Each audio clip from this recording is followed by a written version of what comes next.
technology journalist and author Chris Stokel-Walker from Newcastle in the UK. Welcome to the programme. Now, we've been discussing this in our newsroom.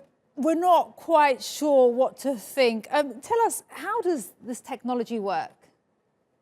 So it essentially maps an image, probably a still image, onto a moving face or video. It's very, very popular in lots of different places. So you've seen the example there of artworks being brought back to life. That is something that has been the focus of scientific interest and research in the last couple of years. But we're also seeing a sort of commercial way of this. So we've seen on TikTok, the short form video sharing app, over the last couple of weeks, the rise of a video of Tom Cruise supposedly appearing and talking directly to the camera, but you actually learn that it is just an actor. So what this is, the science behind it, is basically mapping all of the points on the face that you can see there of Albert Einstein, his eyes, his nose, his mouth, and then transposing them onto a moving face, a video that already exists of someone who is looking and blinking and moving their head and nodding a little bit, and actually just basically overlapping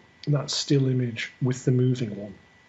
And Chris, how are people, users, reacting to this?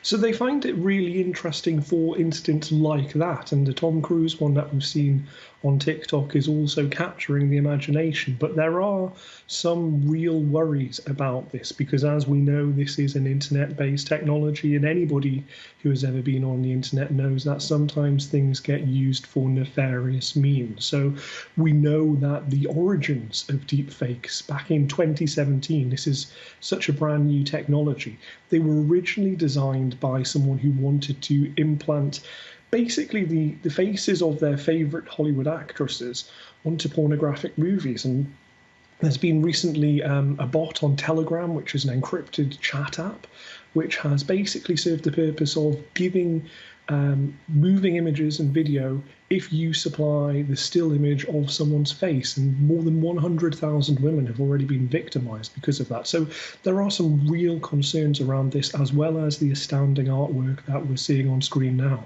Mm-hmm. And on the website, MyHeritage, it says that the feature is intended for nostalgic use, that is to bring beloved ancestors back to life. That could be a good thing, couldn't it? It could. We are missing so many people, and we are in the middle of a pandemic that has killed hundreds of thousands, if not millions of people worldwide. So we are undoubtedly going to be missing some of our closest, nearest and dearest.